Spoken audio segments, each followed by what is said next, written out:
So Chris, why did you bring me here today? Well, Steven, since you asked, I brought you here to show you American Gangster life. Oh, well that would explain why we look ridiculous. What are you talking about? This is what the cool cats wear.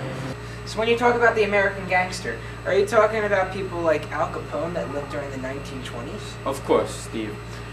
He's the greatest original gangster ever. Okay. Yes, he is one of the greatest, but that was in the 1920s. What about today? And, don't ever do that again.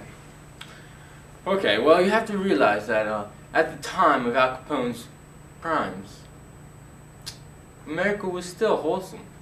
Crime was not like it was today. Capone was a crime mob boss who was notorious for ruthless acts of violence. Yeah, but what makes him important were the crimes the Capones organized. These included smuggling and bootlegging liquor and other illegal activities such as prostitution.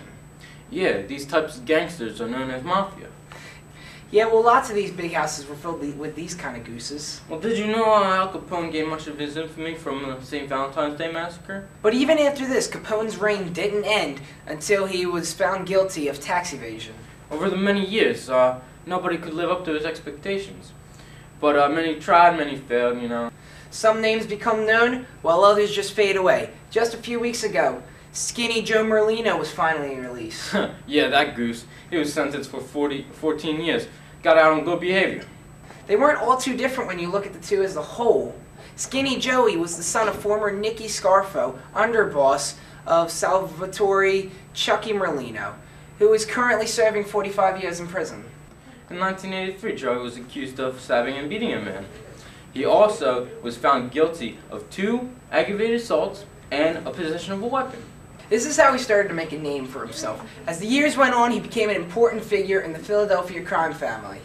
To compare Capone and Molina, they both have smuggled illegal drugs, murder, racketeering of illegal activities.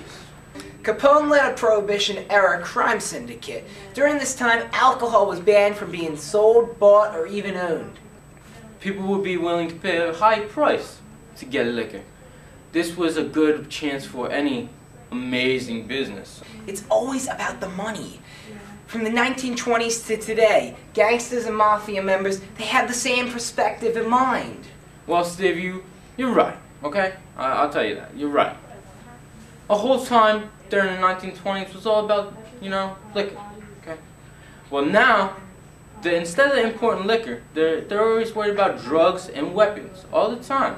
I don't know what it is. So overall, what have we learned from today's project? Well, Stephen, we have learned that 1920s gangsters are way different from today's gangsters.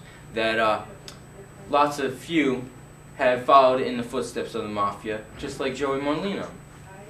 Well, that's all we have for today. Mob Ward!